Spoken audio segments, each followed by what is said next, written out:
Украин ерөнхийлөгчийн сонгуул энхийн гэрээний санал асуулга зохион байгуулах гэж байна.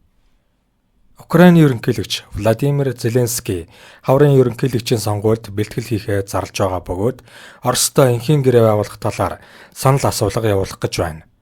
Бэлтгэлийн дэлгэрэнгүй мэдээллийг 2 дугаар сарын 24-нд олон нийтэд зарлах бөгөөд Financial Times сонин уг төлөвлөлтөнд оролцсон Украин болон Европын албан тушаалтнуудыг иш татжээ. Reuters агентлаг өнгөрсөн 7 хоногт Америкийн нэгдсэн улс болон Украины хилцээр хийж буй хүрээнд аливаа энхийн гэрээг Украины сонгогчид санал асуулгад оруулж тэд зэрэгцсэн үндэсний сонгуульд санал өгөх болно гэж мэдээлсэн бөгөөд албаныхан үндэсний сонгуул болон санал асуулга 5 дугаар сард болох магадaltaйг мэдээлсэн. Энэ нь Оросын дорон Украины Богодухов хотод хийсэн довтлогоонд 3 хүүхэд болон тэдний аавыг хөнөөсөн үе юм. 2 1 настай хүү, 2 настай охин Оросын хил орчимд байрлах зүүн хотод байрлах хувийн орон сууцны байшинд цохилтын улмаас нас барсан.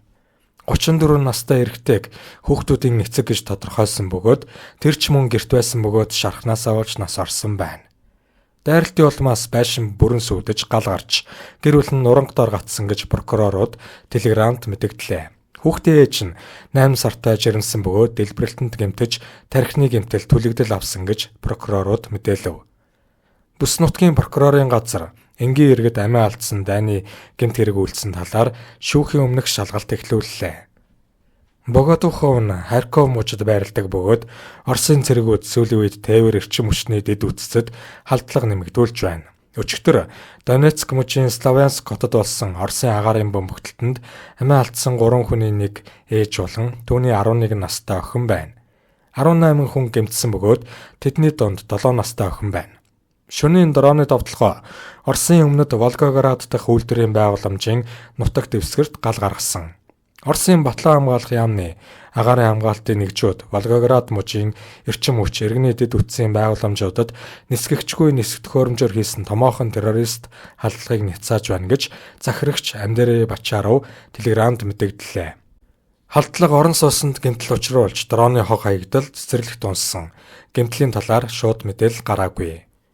Украин болон Оросын албан тушаалтнууд Москвагийн 4 жилийн довтлогоог зогсоох зорилгоор Абу Дабид Америкийн нэгдсэн улсын зуучлалын удирдлага дор хэлэлцээр хийж байна. Хоёр тал өнгөрсөн 7 хоногт хоригдлуудыг солилцоо хийсэн ч бараг 4 жил үргэлжилсэн дайныг дуусгах тохиролцоо нь хол харагдаж байна. Нэгдсэн үндэсний байгууллагын хүний эрхийн хяналтын газрын мэдээлснээр 2022 оны 2 дугаар сард Орос довтлсноос хойш ойролцоогоор 15,000 Украин иргэн амиа алджээ. 2025 он хамгийн их амиа алдсан жил байсан бөгөөд 2500 гаруй энгийн иргэн амиа алдсан. Дайн эхэлснээс хойш Орос улс ойролцоогоор 1.2 сая зэргийн охирол амссан бөгөөд үүнд 325 мянган хүн амиа алдсан гэж Вашингтонд төвтэй стратеги олон улсын судалгааны төвийн тайланд мэдээлсэн. Украинд 600 мянган зэргийн охирол амссан бөгөөд үүнд амиа алдсан, шархагдсан болон сураггүй болсон хүмүүс багтсан гэж мэдээлсэн ба Зеленский саяхан 55 мянган зэрэг амиа алдсан батлагдсан гэж мэдэгдсэн. Гэсэн хэдий ч Украины удирдагчийн дурдсан албан ёсны тоон улсын нийт охирлоос хамаагүй бага байна. Өөрөөр хэлсэнчлэн олон хүн сураггүй алга болсон гэж бүртгэгдсэн байна. Украины ерөнхийлөгч цагаан ордон Оростой хийж буй дайныг 6 дугаар сард дуусгахыг хүсэж байгаа гэж хэлсэн ч хүнд асуудлууд хэвээр. Тухайлбал Кремльд газар нутгийн буулт хийх зэрэг асуудлууд хэвээр байна. Яагаад энэ зунаас өмнө вэ гэж түүнээс асуухад Америкийн нэгдсэн улсад тэдний дотоодын асуудлууд нөлөөлнө гэдгийг бид ойлгож байна. Эдгээр асуудлуудын дунд 11-р сарын дунд болох сонгуул орж байгаа ба энэ нь Америкийн нэгдсэн улсын засгийн газрын хүчний тэнцвэрт нөлөөлж магадгүй. Тэрээр энэ 7 хоногт Майамид болсон Оросын хэлэлцэгчдтэй дайныг дуусгахад ахиц гарах хэлэлцээрт оролцохоо мэдэгдсэн. Америк анх удаа 2 хэлэлцээрийн байгуулах Украин болон Орос нарыг 7 хоногийн дараа Америкийн нэгдсэн улсад магадгүй Майамид уулзахыг санал болгож буй. Бид оролцохоо баталгаажуулсан гэж тэр хэлв.